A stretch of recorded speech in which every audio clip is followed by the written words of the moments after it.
Hello दोस्तों, Ashoka IAS में आपका स्वागत है। दोस्तों, आपको पता ही है कि हम जो है डेली आपको पीवाईक्यू के प्रश्न की चर्चा करते हैं, ठीक है।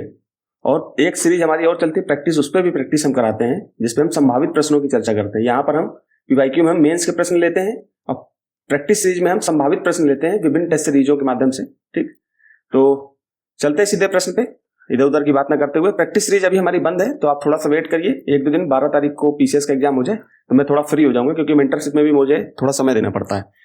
तो अगर मैं समय वहां से बच जाता है तो मैं फिर पूरा समय आपको यूपीएससी के लिए, क्योंकि यूपीएससी की तैयारी कराना मुझे थोड़ा सा सही लगता है पीसीएस की अपेक्षा, ठीक।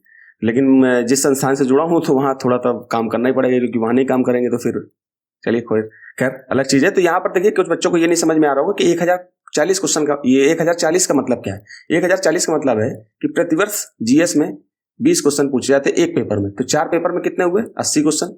और 13 वर्ष के प्रश्न करा रहा हूं, मतलब 2013 से लेकर के 2025 तक 13 वर्ष होते हैं। तो आप लगाओगे, गुणा करोगे, मल्टीप्लाई करोगे तो 1040 निकल जाएगा, ठीक। तो इसकी हम पूरी करेंगे। और 2026 से पहले, 2026 के मेन से पहले, ये नहीं कि पीटी के पहले आप सोच लो, मेंस के पहले, क्योंकि पीटी के पहले अभी हमको पीटी पे भी वर्क करना है। जो हमारे हिंदी माध्यम के बच्चे हैं उनके लिए पीटी में भी वर्क करना है। आप देख ही रहे हो मार्केट में एक से एक जो है इंफॉर्मेशन पे इंफॉर्मेशन वीडियो डालते चले जा रहे हैं, केवल व्यू बढ़ाने के लिए। मुझे इस सब चीजों की चिंता नहीं है, मुझे सिर्फ ये चाहिए कि हिंदी माध्यम का बच्चा बन जाए, हिंदी माध्यम का बच्चा। क्योंकि मैंने जो दर्द झेला है वो दर्द मैं बता नहीं सकता हूँ आपसे, कि हिंदी माध्यम के साथ कितना अन्याय होता रहा है। विभिन्न कोचिंगें हैं बड़ी बड़ी, उन्होंने भी बड़ा अन्याय किया है। और मतलब इतना मटेरियल दे दिया है, अलग अलग मटेरियल। अब आप लोग भी क्या होते हो, मैं आप लोगों को क्या बोलूं कि आप लोग भी ऐसे ऐसे चले जाओगे कहीं किसी भी, अरे यार बहुत अच्छा पढ़ा रहा है, बस पढ़ा रहा है, ये नहीं देख रहे हो कि पीवाईक्यू सिलेबस से क्या पढ़ा रहा है। लेकिन आप लोग क्या है कि वीडियो देखना है तो देखना है।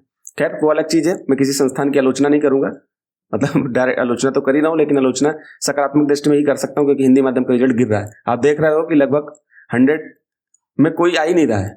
एक दो को छोड़ दो तो कोई नहीं आ रहा है 100 में, टॉप 100 में कोई आ ही नहीं रहा है, ठीक है। तो मतलब एक दो बच्चों को अगर छोड़ दो तो उन्होंने जो इज्जत बचा रखी है। तो खैर 28वां प्रश्न है। अब सीधे हम प्रश्न पे चलते हैं। ये जो है हम आपदा प्रबंधन की चर्चा कर रहे हैं, तो ये जीएस का जो है आप थर्ड पेपर देखोगे तो वहां पर आपको ये मिलेगा, ठीक है। तो शुरू के 10 पॉइंट इकोनॉमी से हैं, और 11, 12, 13 ये आपके साइंस टेक से हैं। 14 आपका किससे संबंधित है? एनवायरमेंट एंड इकोलॉजी से। 15 नंबर हमारा ये दिख ही रहा है आपको। और 16, 17, 18, 19, 20 ये इंटरनल सिक्योरिटी से है। तो इसके बाद आप लोग कमेंट करना कि मैं कौन सा विषय स्टार्ट करूं, क्योंकि 2023-22 का आज प्रश्न कर रहा हूं। इसके बाद 23, 24, 25 तक के 2-4 प्रश्न और बचे हैं, उन पे भी चर्चा करके हम सीधे दूसरे विषय पे आ जाएंगे। आप लोग प्लीज कमेंट करिएगा, मैं बार बार बोल रहा हूँ, कमेंट जरूर करिएगा, क्योंकि मुझे पता नहीं चलता, मैं दूसरा विषय स्टार्ट कर दूं, हो सकता है आपको अभी उसमें पढ़ने की इच्छा ना हो, या कुछ बच्चे कहीं किसी मेंटर से या किसी कोचिंग से जुड़े होंगे, तो वो जो सब्जेक्ट कर रहे होंगे तो मुझे बताएं, तो मैं उसी सब्जेक्ट से कर दूंगा। तो इसी बहाने उनका सिलेबस भी रिवाइज हो जाएगा, प्रैक्टिस भी हो जाएगी। खैर प्रश्न पे आते हैं। अब यहाँ पर सिलेबस दिया है, तो सिलेबस देखिए पूर्णतः डिफाइन नहीं है। तो डिफाइन नहीं है तो हमारे लिए सबसे प्रमाणिक स्रोत क्या है? पीवाईक्यू। पीवाईक्यू देखना है और न्यूज देखना है, क्योंकि जो जीएस 3 और जीएस 2 है वो बहुत ज्यादा करंट बेस्ड है। तो आपको ये ध्यान रखना है कि हमको जो भी हम तैयारी करें तो उस पर न्यूज की हमारी पकड़ कैसे। तो न्यूज की हर न्यूज नहीं पढ़नी।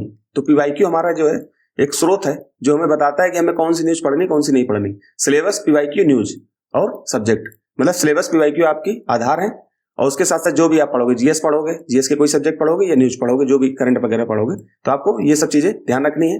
क्योंकि रिपोर्ट डाटा होते हैं वो भी आप, जैसे अभी मैं भारत जापान संबंध और भारत अमेरिका संबंध पढ़ रहा था, तो मैं बार बार सिलेबस देख रहा हूँ, जबकि मैं इतनी बार सिलेबस देख चुका हूँ, पीवाईक्यू देख चुका हूँ, फिर भी देखता हूँ। तो आप लोग भी ऐसा करिए। और चलिए सीधे प्रश्न पे आते हैं। अच्छा, एक प्रश्न हल करने की या प्रश्न सॉल्व करने की एक रणनीति होती है, वो मैं अपना अनुभव आपको सामने आपको साझा कर रहा हूँ, आपको बता रहा हूँ कि मेरे अनुभव को आप ले लीजिए। मैंने जो इतने वर्ष तैयारी करी है, उन इतने वर्षों में आप सिर्फ एक वर्ष में ही मैं आपको सारा दे दूं, एक वर्ष में ही आप सफल हो जाएं, ठीक। तो खैर भारत में प्रश्न को पढ़ते हैं तो सबसे बड़ा चैलेंज होता है प्रश्न को समझना। जो बच्चे पेपर दे रहे होते हैं जब, तो उनको प्रश्न सही दिशा में लिखना ही नहीं आता। कई बच्चों को मेंस फेल हो जाते हैं, वो मतलब ऐसी तैयारी करते हैं कि वो फॉर्मेट ही सही नहीं लिख पाते हैं। मेरे एक दोस्त हैं, अब मैं नाम नहीं लूंगा, उन्होंने मेंस दिया था, इस बार उनका मेंस नहीं हुआ। तो मैंने पूछा उनसे कि सर, मतलब पिछले साल 2024 का, तो मैंने उनसे पूछा, क्योंकि अभी तो रिजल्ट आया नहीं है, तो मैंने उनसे पूछा कि सर आपका जो है मतलब मेंस में हुआ क्यों नहीं, जबकि नॉलेज तो आपको बहुत बढ़िया थी, क्वेश्चन भी आप लिखते थे। कह रहा था मैं फॉर्मेटिंग सही नहीं करके आ पाया। तो इसलिए आपको इंग्लिश मीडियम की भी कॉपी देखा करिए। मैं जरूर देखता हूँ, क्योंकि बार बार देखता हूँ, उसी आधार पर आप लोगों को देता हूँ कि फॉर्मेटिंग मेरी देखिए हमेशा अलग रहती है। आप देखोगे तो आपको खुद समझ में आ जाएगा। चलते हैं सीधे प्रश्न पे। तो आपको सबसे बड़ा चैलेंज होता है प्रश्न को समझना। तो सबसे पहले आप प्रश्न को समझिए। जब आप प्रश्न पर कान लगाकर ध्यान से देखोगे, सुनोगे, तो प्रश्न अंदर से आवाज दे रहा होगा कि भाई इसमें ये लिखना है, इसमें ये लिखना है, इसमें कारण लिखने हैं, इसमें प्रभाव लिखने हैं, इसमें अन्य पक्ष लिखने हैं। तो इस तरह से वो अंदर से आवाज दे रहा होगा, ठीक है। और दूसरी चीज आपको एक बता दूं कि ये 250 शब्द यहाँ पर लिखे होते हैं, इनको जरूर देखा करिए। 250 शब्द में यूपीएससी आपको 3 पेज देता है, तो उसी आधार पे आपको क्वेश्चन को लिखना है। शुरुआती स्टेज में आप लिखिए 200, 300, 500 तक लिखिए, लेकिन धीरे धीरे उसको उसी हिसाब से डालिए कि हमको 3 पेज और 2 पेज में 150 शब्द का प्रश्न है तो 2 पेज मिलेंगे, 250 का है तो 3 पेज मिलेंगे। तो इसलिए आपको उसी आधार पर प्रश्न को लिखना है। तो ये प्रैक्टिस अभी शुरुआती स्टेज है, तो प्रैक्टिस करते रहिए। प्रैक्टिस करते करते वो धीरे धीरे आ जाएगा। जब आप 200, 300 का लिखने लगोगे तो 250 खींचने में कोई दिक्कत नहीं है। अगर आप 50-60 शब्द में लिख पा रहे हो तो उसको 150 शब्द तक बनाने के लिए आपको शब्दावलियों को बटोरना होगा।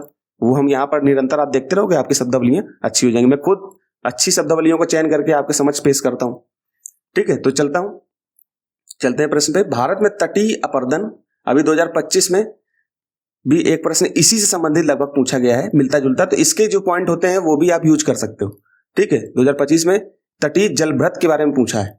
अब तटीय जलभृत में अब आपको ध्यान से आप जाकर के 2025 का आज प्रश्न देखिए, फिर उसके बाद मैं आपको बताऊंगा। कमेंट में बताना जिन्होंने देखा हो प्रश्न, ठीक है। तो अब मैं ज्यादा बातें नहीं करूंगा, नहीं तो समय काफी हो जाएगा। इसको मुझे 15 मिनट में ही समाप्त करना है, क्योंकि आपका समय बहुत बहुमूल्य है। तो भारत में तटीय अपरदन के, अब आपको पता होना चाहिए कि भारत का तट कैसा है। तो ये जितना भी 7500 किलोमीटर की लंबी रेखा है, यहां से लेकर के यहां तक की जो क्षेत्र है ये आपका, तो यहां से लेकर के ये यहां से लेकर के इस तरह से ये आपकी बंगाली खाड़ी वाले क्षेत्रों में यहां तक, बंगाल से नीचे तक का क्षेत्र तटीय है, ठीक है। तो इन क्षेत्रों में अपरदन, तटीय मतलब यहाँ पर जो तट है इसका अपरदन हो रहा है। मिट्टी यहाँ से जो गाद होते हैं ये निकल करके बाहर समुद्र में आ जाती है। तो इसके क्या कारण है? तो सिंपल आप बैठ के सोचोगे तो कारण क्या होंगे? तो जो समुद्री जल होता है, तो इसमें जैसे ज्वार भाटा आया तो यहाँ पर ये खींच के चला आता है। फिर यहाँ से जो नदियां बह के आती हैं, ऐसे बह के जाती हैं, ये भी यहाँ से क्षरण करती हैं। कभी कभी क्या होता है कि ये जो है यहाँ पर बांध बना दिए जाते हैं।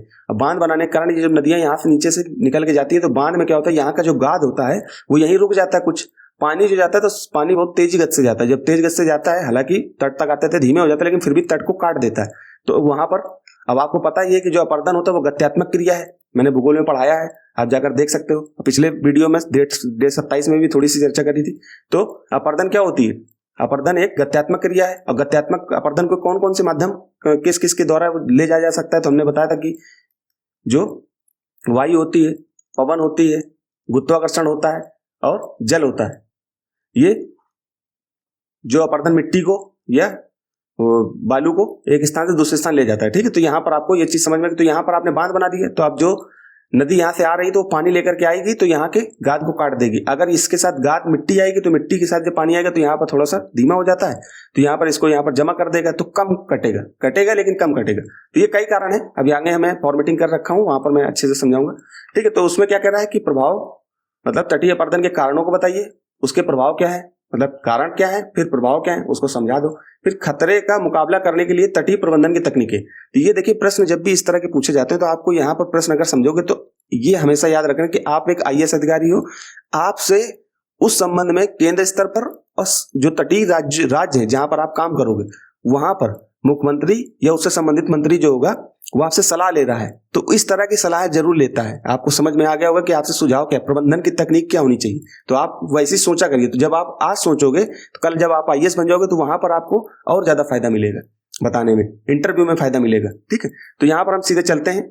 मैंने देखिए पहले मैं यहाँ पर लिख देता था तो लिखने में थोड़ी सी राइटिंग यहाँ पर पेन टाइप में गलत मतलब गंदी हो जाती थी, तो मैंने इसको जो है यहीं पर लिख दिया है। तो ये फॉर्मेटिंग है। तो यहाँ पर प्रश्न को मैं फिर से नहीं पढ़ूंगा, प्रश्न की को 3 भागों में हम पढ़ेंगे, मतलब कि तटीय अपरदन के कारण बताने हैं, प्रभाव बताने हैं और प्रबंधन की तकनीकी बतानी है। तो हमको सर्वप्रथम इंट्रो लिखना है, मतलब भूमिका लिखनी है। इंट्रो में आप क्या लिखोगे? तटीय अपरदन के बारे में बताओगे, ठीक। यहाँ पर लिखा हुआ तटीय अपरदन की परिभाषा बता दीजिए। फिर तटीय, भारत के तटीय क्षेत्र को बता सकते हो, लगभग 75 किलोमीटर लंबी रेखा है, ठीक है, तटीय क्षेत्र है। फिर राष्ट्रीय तटीय अनुसंधान, ये अनुसंधान लिखा, अनुसंधान केंद्र एनसीसीआर के अनुसार भारत का लगभग 33% तटीय हिस्सा अपरदन ग्रस्त है, ठीक है, यह क्षरण से ग्रस्त है, ठीक है। इस तरह से आप भूमिका बना करके इन्हीं में से कुछ यूज करके लिख सकते हो, ठीक। फिर इसके साथ साथ अब आपको बॉडी में आनी, मेन बॉडी में आओगे तो वहां पर आपको कारण लिखने हैं, प्रभाव लिखने हैं और तकनीकी प्रबंधन बताना है, मतलब प्रबंधन की तकनीक बताना है। तो ये आईबीसी क्या लिखा है, आईबीसी फॉर्मेट का मतलब इंट्रो बॉडी कंक्लूजन फॉर्मेट, ठीक।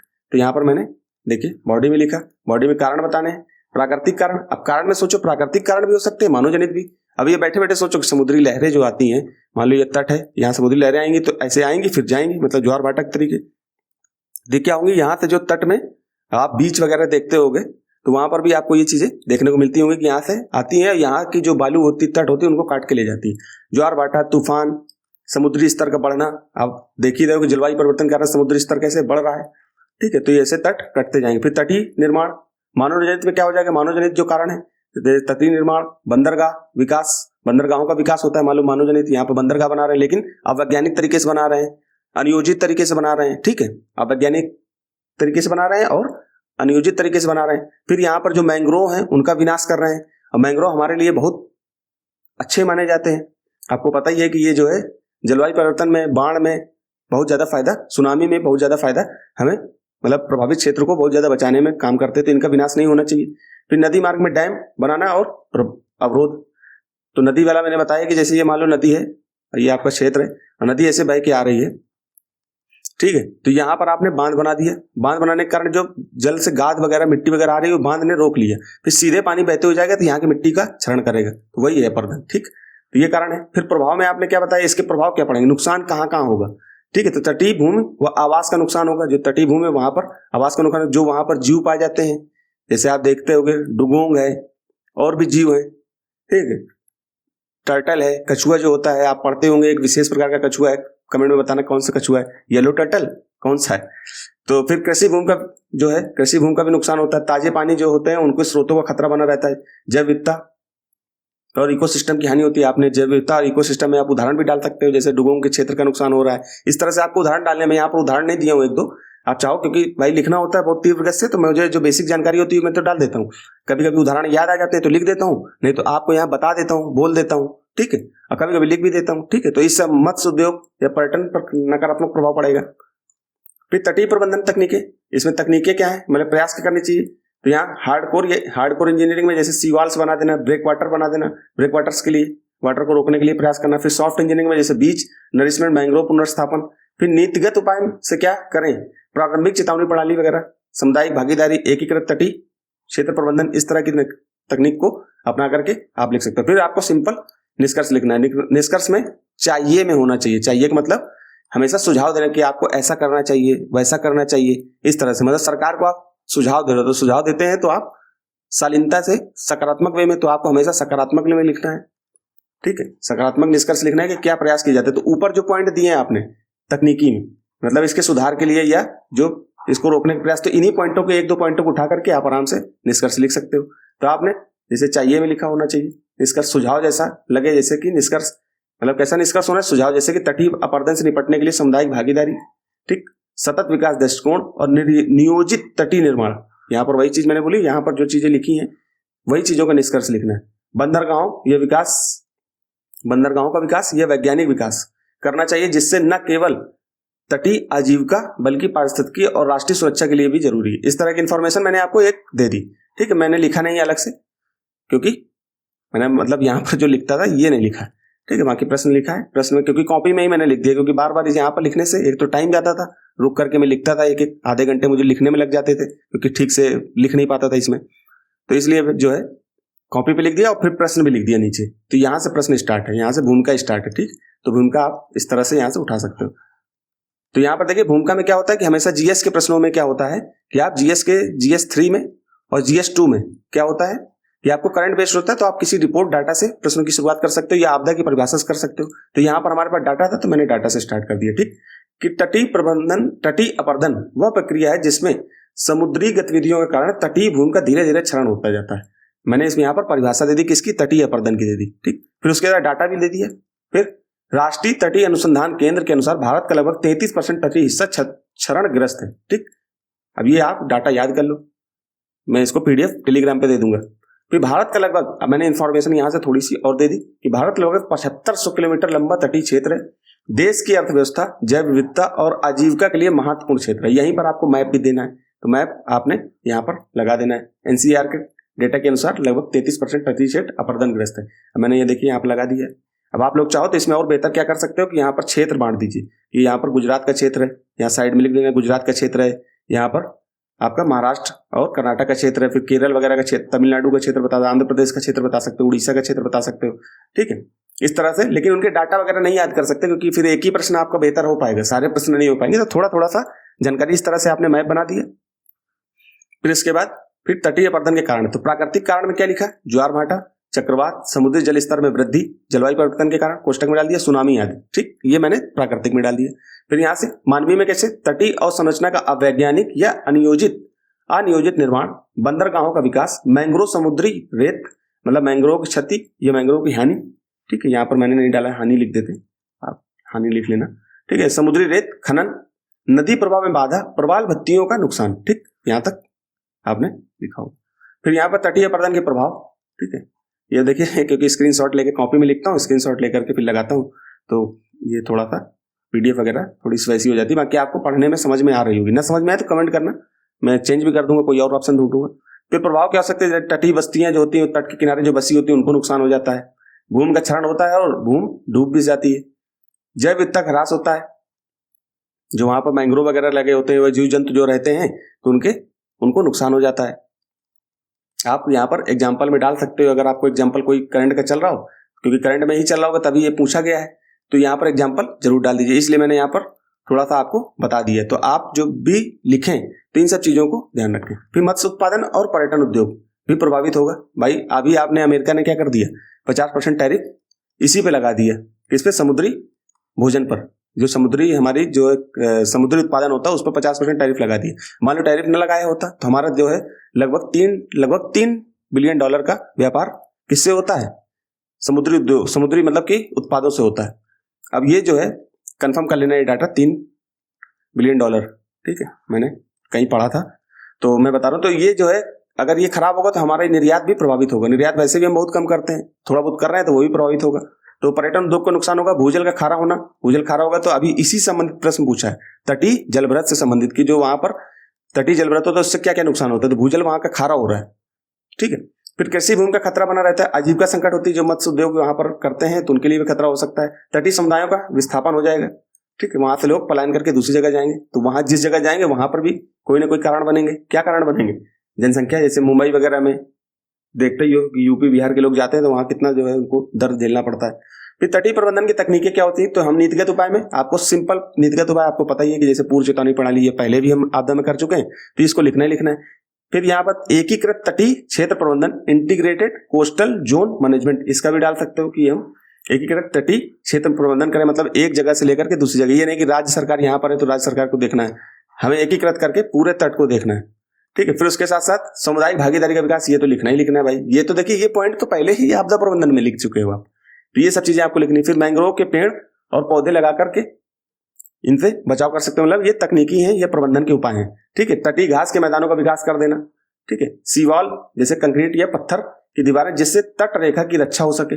फिर रिवेटमेंट, ये प्रक्रिया है, मतलब कैसे, और एक ग्राइन, ये दो है, मैं यहाँ पर समझा देता हूँ, यहाँ पर मैंने लगा भी रखा है। ग्राइन क्या होता है, जैसे कि आपने यहाँ पर तट के पास ऐसी दीवारें बना दी, ठीक, इस तरह से, तो इससे क्या होगा कि आपको इससे जो है पानी यहाँ की जो है मिट्टी गाद को नहीं ले जा पाएगा, ठीक है। फिर नीचे रिवेटमेंट क्या होता है, इस तरह से बिछा देना पत्थर वगैरह की, यहाँ से जो है ये नदी का पार्ट है, यहाँ नदी का मतलब समुद्र है, और यहाँ पर ये तट में ये कर देना। यहाँ पर क्या सीधे दीवाली बना दी, यहाँ पर क्या कर दिया कि पानी आएगा लेकिन यहाँ की जो नीचे, इसके नीचे ये जो पत्थर लगे हैं इसके नीचे जो है गाद है या बालू है, तट है, तो उससे मिट्टियों का ह्रास क्षरण नहीं होगा। तो इस तरह की तकनीकी अगर अपनाई जाए पूरे तट पर तो बहुत हद तक रोका जा सकता है। तो यहाँ पर ये पढ़ लेना पहुंच करके, मैंने इसको गूगल से लिया है, ठीक है। फिर यहाँ पर जो है 2023 का प्रश्न है, कल आपको प्रैक्टिस करनी है, ठीक है। और मैं एक चीज यहाँ पर बताना भूल गया कि जिन बच्चों को यहाँ तक मैंने फ्रेमिंग की थी, क्योंकि आज मैंने फ्रेमिंग की इसलिए मैंने ही बताया, मैंने ये यहाँ तक, तो यहाँ तक जो मैंने फ्रेमिंग की थी, जिन बच्चों को यहाँ तक लग रहा हो तो यहाँ तक देख के जा सकते हैं, ठीक है।